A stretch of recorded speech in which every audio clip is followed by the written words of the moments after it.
Bismillahirrahmanirrahim. Assalamualaikum warahmatullahi wabarakatuh. Alhamdulillah wa syukurillah wala haula wala quwata illa billah wa man tabi'allah amma ba'du.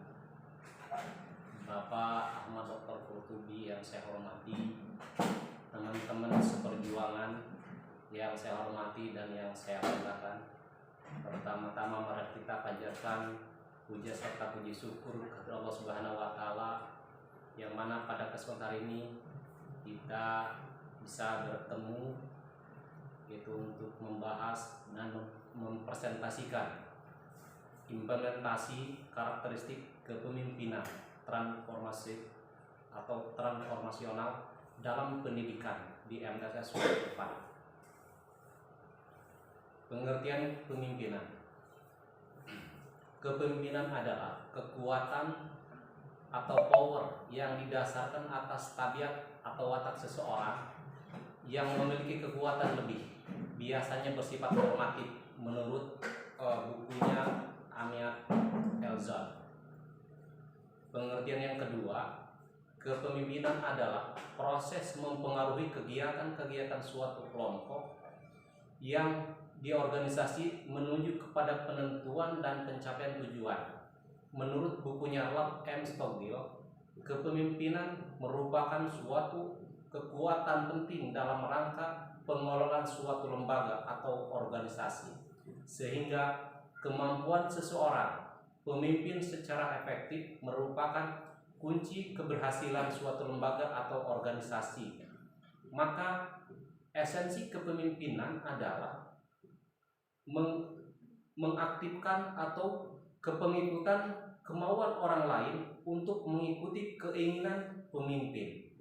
Pemimpin merupakan kemampuan mempengaruhi orang lain atau bawahannya atau kelompok kemanapun mengarahkan, atau tingkah laku bawahannya atau kelompok memiliki kemampuan atau keahlian khusus dalam bidang yang diinginkan oleh kelompok atau organisasi. Secara etimologi, kepemimpinan berasal dari kata dasar pemimpin. Dalam bahasa Inggris, leadership yang berarti kepemimpinan. 4 sistem manajemen dalam kepemimpinan. Sistem pertama digambarkan sebagai eksploratif autoritatif. Manajer-manajernya sangat otokratis, gitu ya. Yang kedua, sistem kedua disebut benevolent authoritative. Manajer-manajernya mempunyai kepercayaan yang melindungi terhadap bawahannya. Sistem yang kedua yaitu disebut dengan konsulatif manager. Mempunyai banyak kepercayaan tetapi tidak sepenuhnya pemimpin itu percaya terhadap bawahannya. Sistem yang keempat, participative group. Pemimpin itu mempercayai sepenuhnya kepada bawahan dalam berbagai hal, baik itu keputusan ataupun hal-hal lain yang menurut bawahannya itu dilakukan, sehingga pemimpin itu akan mengikuti dan menyetujuinya. Fungsi kepemimpinan pendidikan. Yang pertama, kepemimpinan pendidikan sebagai manajer atau mencakup di dalamnya fungsi sebagai administrator dan supervisor. Fungsi yang kedua, kepemimpinan pendidikan sebagai pemimpin atau leader, mencakup juga di dalamnya sebagai fungsi yaitu sebagai inovator dan motivator. Jadi memotivasi kepada bawahan dan stakeholdernya. Yang ketiga, kepemimpinan pendidikan sebagai pendidik atau edukator. Gaya kepemimpinan kepala sekolah atau kepala madrasah. Dalam hal ini dikemukakan oleh Ben Carr 1992, yaitu tentang kepemimpinan dasar, yaitu yang pertama, gaya directing atau mengarahkan. Pemimpin lebih banyak memberikan petunjuk yang spesifik dan mengawasi secara ketat penyelesaian kepada tugas. Gaya yang kedua itu gaya coaching atau melatih. Artinya, pengarahan dan pengawasan tetap dilakukan secara ketat oleh pemimpin, namun disertai dengan penjelasan keputusan. Permintaan saran dari bawahannya, tetap pemimpin meminta penjelasan atau saran-saran atau masukan dari bawahannya. Gaya yang ketiga yaitu gaya supporting atau gaya mendukung. Pemimpin ini dengan gaya lebih banyak memberikan fasilitas dan mendukung usaha bawahannya ke arah penyelesaian tugas-tugas mereka. Yang terakhir, gaya delegation atau mendelegasikan. Orang kepercayaan, oleh karenanya pemimpin ini banyak menyerahkan pengambilan keputusan dan tanggung jawab kepada bawahannya. Jadi sepenuhnya diserahkan kepada bawahan. Karakteristik kepemimpinan pendidikan. Kepemimpinan transformatif menjadi kunci keberhasilan perubahan yang dilaksanakan melalui penerapan karakter atau kriteria-kriteria kepemimpinan transformatif atau transformasional. Kemudian, hal tersebutlah yang membuat guru terpengaruh oleh gaya kepemimpinan kepala sekolah atau kepala madrasah yang menerapkan kepemimpinan transformasional. Proses mempengaruhi yang mendasari bagi kepemimpinan transformasional yang diterapkan dapat dilihat dari gambaran pengaruh dan perilaku pada motivasi pengikut seperti bawahannya yaitu guru-guru, staf dan lain-lain. Proses mempengaruhi ini yang utama bagi kepemimpinan transformasional barangkali melibatkan internalisasi karena motivasi inspirasional meliputi pengusulan visi dan misi yang menarik, yaitu yang menghubungkan sasaran tugas dengan nilai-nilai dan idealisme pengikut. 4 karakteristik kepemimpinan transformasional. Yang pertama, karakter pertama, idealism influence atau pengaruh ideal. Pemimpin ini dengan karakter adalah pemimpin yang memiliki karisma dengan menunjukkan pendidikan atau pendiriannya, menekankan kepada kepercayaan, menempatkan diri pada isu-isu sulit, menunjukkan nilai yang paling penting. Yang kedua, karakter kedua ini inspiration motivation atau motivasi inspirasi. Pemimpin ini mempunyai visi yang menarik untuk masa depan, menetapkan standar yang tinggi ya bagi para bawahan atau stakeholder, dan penuh optimis dan memiliki antusiasme memberikan dorongan dan arti terhadap apa yang perlu dilakukan. Karakter yang ketiga, intellectual stimulation atau stimulasi intelektual. Pemimpin ini mendorong bawahannya untuk lebih kreatif, menghilangkan keengganan bawahannya untuk mengeluarkan ide-ide, dan dalam penyelesaian permasalahan menggunakan pendekatan-pendekatan baru dengan menggunakan intelijensi dan alasan-alasan rasional sebagai implikasi dari karakter ini kepada sekolah. Tidak bersifat diktator, tidak bersifat diktator, melainkan memberikan kesempatan kepada guru untuk mengeksplorasi kemampuan yang dimilikinya. Karakteristik kepemimpinan pendidikan. Kepemimpinan transformatif menjadi kunci keberhasilan perubahan yang dilaksanakan melalui penerapan karakter atau kriteria-kriteria kepemimpinan transformatif atau transformasional. Kemudian hal tersebutlah yang membuat guru terpengaruh oleh gaya kepemimpinan kepala sekolah atau kepala madrasah yang merupakan kepemimpinan transformasional.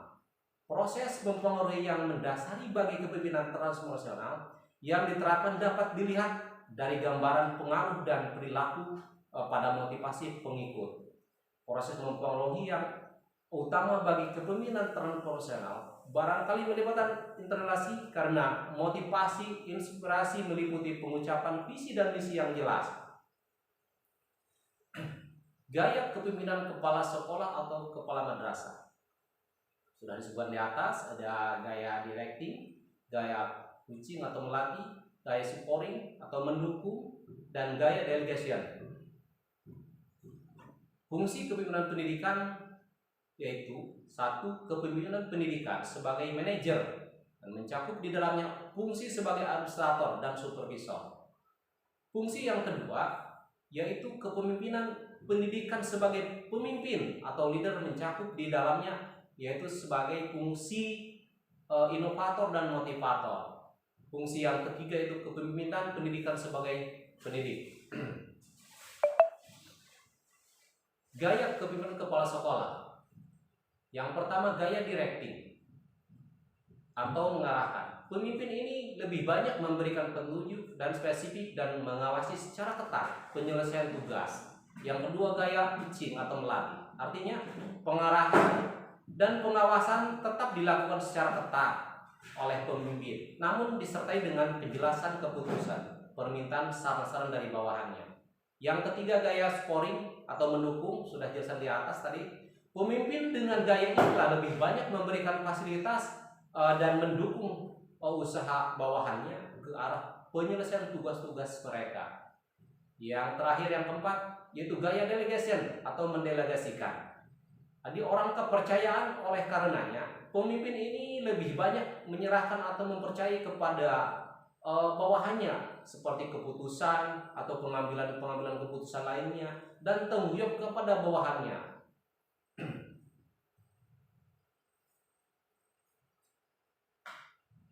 Ada 4 karakteristik kepemimpinan transformasional. Karakter pertama, idealist influence, sudah dijelaskan di atas. Karakter kedua yaitu inspirational motivation atau motivasi inspirasi.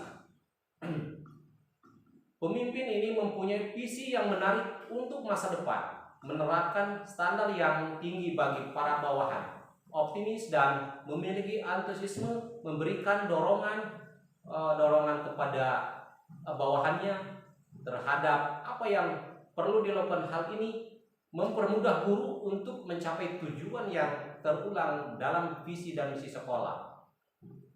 Yang ketiga yaitu karakter ketiga, intellectual simulation intellectual. Pemimpin mendorong bawahannya untuk lebih kreatif, menghilangkan keengganan untuk mengeluarkan ide-idenya. Ya tentunya bisa berkarya, bisa membuat terobosan baru, ide-ide baru untuk memperbaiki misalkan prestasi, kegiatan belajar mengajar dan lain-lain. Terakhir adalah yang keempat, individual consideration individu. Pemimpin memperlakukan orang lain sebagai individu, mempertimbangkan kebutuhan individu dan aspirasi, mendengarkan, mendidik dan melatih bawahannya. Pemimpin ini yang memberikan perhatian personal terhadap bawahannya. Pemimpin harus memiliki kemampuan berhubungan dengan bawahannya, human skill, dan berupaya untuk mengembangkan karir, menjadi pribadi yang dapat diteladani, dipercaya, dihormati, menjadi panutan dan oleh para guru dan staf yang lainnya. Teori-teori kepemimpinan. Yang pertama, teori sifat atau trait teori. Serupa dengan teori Great Man. Teori sifat mengasumsikan bahwa manusia yang mewarisi sifat-sifat tertentu dan sifat-sifat yang membuat mereka lebih cocok untuk menjalankan fungsi kepemimpinan. Teori sifat tertentu yang mengidentifikasi karakteristik kepribadian atau perilaku yang dimiliki oleh pemimpin. Yang kedua, teori lingkungan. Teori ini beranggapan bahwa munculnya pemimpin merupakan hasil dari waktu, tempat, dan keadaan. Dalam teori ini muncul sebuah pernyataan leader made not born. Artinya, pemimpin itu dibentuk bukan dilahirkan. Lahirnya pemimpin melalui interaksi sosial dengan cara memanfaatkan kemampuannya untuk berkarya dan bertindak untuk mengatasi permasalahan-permasalahan yang timbul pada situasi dan kondisi yang ada. Yang terakhir, teori perilaku, behavior theory. Teori perilaku menekankan pada analisis perilaku pemimpin, mengidentifikasi elemen-elemen kepemimpinan yang dapat dikaji, dipelajari dan dilaksanakan. Elemen kepemimpinan meliputi perilaku dan situasi lingkungan. Berakar ada pada teori behavior. Teori kepemimpinan ini berfokus pada tindakan pemimpin, bukan pada kualitas mental internal. Teori kontingen. Teori kepemimpinan kontingensi ini adalah merupakan memfokuskan pada variabel tertentu yang berhubungan dengan lingkungan yang bisa menentukan gaya kepemimpinan yang paling cocok untuk situasi yang cocok pula bagi situasi tertentu. Teori situasional. Teori kepemimpinan ini mengusulkan bahwa pemimpin memiliki tindakan terbaik berdasarkan variabel situasional. Gaya kepemimpinan yang berbeda mengacu lebih cocok untuk membuat keputusan jenis tertentu pada situasi yang tertentu. Dalam kaitannya dengan kepemimpinan ini, tentu guru atau teacher leadership, tradisi sekolah kita tidak membolehkan guru bertindak keras dalam menghukum siswa misalnya seperti itu. Jadi tidak boleh hukum keras berlebihan. Jadi sesuaikan dengan kesalahan apa yang dialami oleh siswa, itu kita sesuaikan saja. Misalkan dengan cara membaca buku di perpustakaan dan lain, bukan bentuk kekerasan dan lain-lain. Yang terakhir, teori transaksional. Teori ini sering disebut juga sebagai teori manajemen teori. Teori transaksional, teori of leadership, berfokus pada peran pengawasan organisasi dan kinerja kelompok. Dasar teori kepemimpinan ini pada sistem dan hukumannya dalam bisnis, sukses dipuji gitu ya, kalau gagal itu akan dicaci. Itu sistem teori transaksional. Jadi disanksi gitu, disanksi ketika misalkan dalam bisnisnya sukses, maka dia akan dipuji, bahkan akan dinaikkan secara jabatan. Ketika gagal dia akan dicaci, bahkan kemungkinan besar dia itu akan dikeluarkan atau dipecat dari perusahaan tertentu. Ini yang menyangkut terhadap judul tadi mengenai teori transformasional. Teori ini sering disebut sebagai teori relasional kepemimpinan atau relational theories of leadership. Teori ini berfokus pada hubungan yang terbentuk antara pemimpin dan pengikutnya. Pemimpin memotivasi dan mengalami penurunan tentunya ya. Tentu itu dia membutuhkan masukan dari bawahannya dan menginspirasi dengan orang membantu kepada anggotanya kelompok mengalami potensinya untuk kemudian ditransformasikan menjadi perilaku ya, dalam rangka penyelesaian tugas atau pokok-pokok fungsi kebersamaan. Pemimpin ini biasanya memiliki etika dan tingkah laku yang baik dan standar moral berdasarkan teori yang disebutkan di atas. Tentu memiliki kesesuaian antara seseorang pemimpin dan teori yang ada. Teori situasional. Nah, ini teori kepemimpinan ini mengusulkan bahwa pemimpin memiliki tindakan terbaik berdasarkan variabel situasional. Gaya kepemimpinan yang berbeda mungkin lebih cocok untuk membuat keputusan pada situasi tertentu. Dalam kaitannya dengan kepemimpinan ini, guru atau teacher leadership, tradisi sekolah kita tidak membolehkan guru bertindak keras dalam menghukum siswa.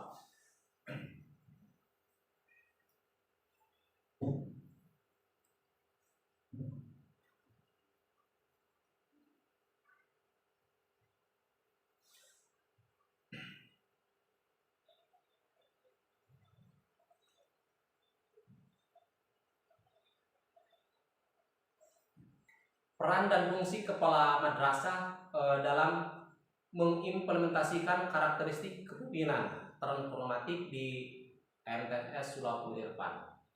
Peran kepala sekolah atau kepala madrasah dapat dapat berlangsung di dalam dan di luar organisasi. Jadi tidak hanya di dalam, tetapi kepala itu bisa di luar, gitu. Karena salah satu peran strategi seseorang dalam organisasi sebagai manajer adalah kepemimpinan. Salah satunya menurut Robin dalam bukunya manajemen pengawasan bahwa pendidikan atau peran adalah seperangkat pola perilaku yang diharapkan berkaitan dengan tugas seseorang dan kedudukannya pada unit sosial. Sebagai pendidik, dengan meningkatkan profesionalisme tenaga kependidikan di sekolah, menciptakan iklim sekolah yang kondusif, memberikan nasihat kepada warga sekolah, memberikan dorongan kepada seluruh tenaga pendidikan, serta mengadakan akselerasi bagi siswa yang cerdas atau di atas rata-rata.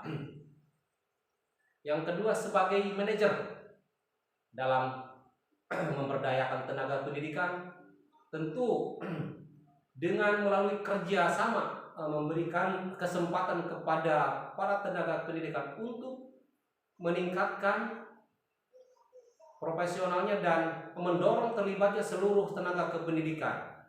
Yang ketiga, sebagai administrator dengan mengelola kurikulum, siswa, personalia, sarana prasarana, dan kesiapan belajar yang lainnya.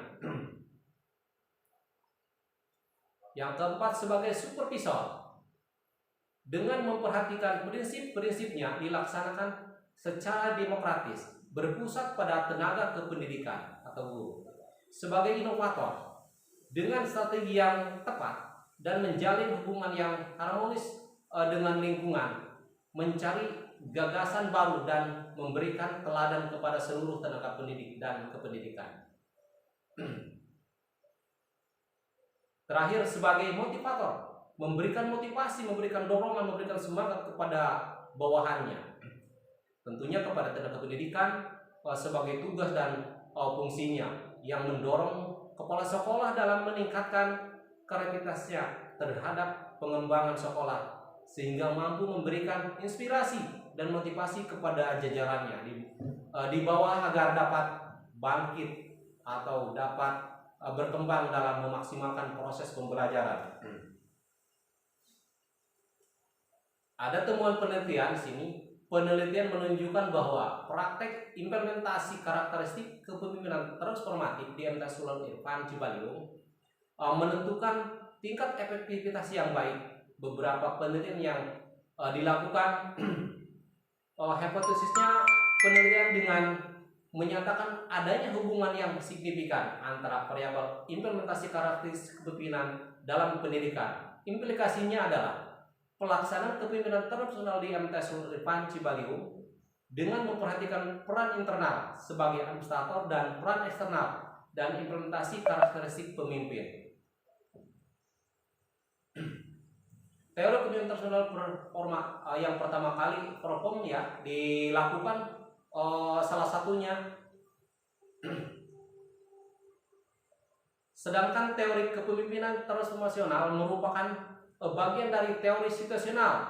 Teori kepemimpinan transformasional pertama kali diperkenalkan oleh James McGregor Bowen, dikembangkan oleh Barnabas, diberikan sebagai kemampuan untuk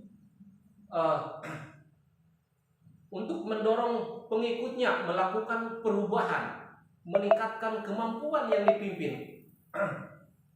Sedangkan dari pemikiran Bowen tersebut kemudian berkembang teori kepemimpinan transformasional yang didasarkan pada penelitian empiris seperti yang dikembangkan oleh Bass. Efektivitas kepemimpinan transformasional terjadi karena pemimpin melihat dirinya sebagai agen perubahan atau agent of change. Pemimpin memiliki visi yang kuat, visioner, yang mempunyai level kepercayaan yang tinggi bagi institusinya. Pemimpin adalah pengambil resiko, tetapi bukan orang yang sembrono atau sembarangan.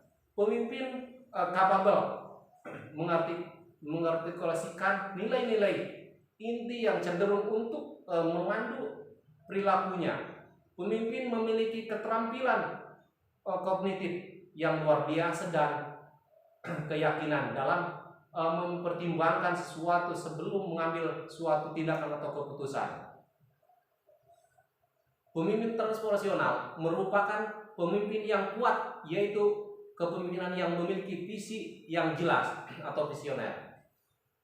Visi atau misi adalah mimpi masa depan yang ingin dicapai dan yang ingin digapai, yang menantang tentunya, yang untuk mewujudkan kepemimpinan transformasional adalah kepemimpinan yang memiliki visi ke arah masa depan dan mampu mengidentifikasi perubahan lingkungan serta mampu mentransformasi perubahan tersebut ke dalam organisasi, mempelopori perubahan dan memberikan motivasi dan inspirasi organisasi untuk kreatif dan inovatif, membawa pembaharuan atau perubahan-perubahan dalam kinerja manajemen dan bertanggung jawab memimpin dan mengandalkan organisasi khususnya di lembaga pendidikan. Itu saja yang dapat saya sampaikan, mudah-mudahan bisa bermanfaat dan terima kasih. Wassalamualaikum warahmatullahi wabarakatuh.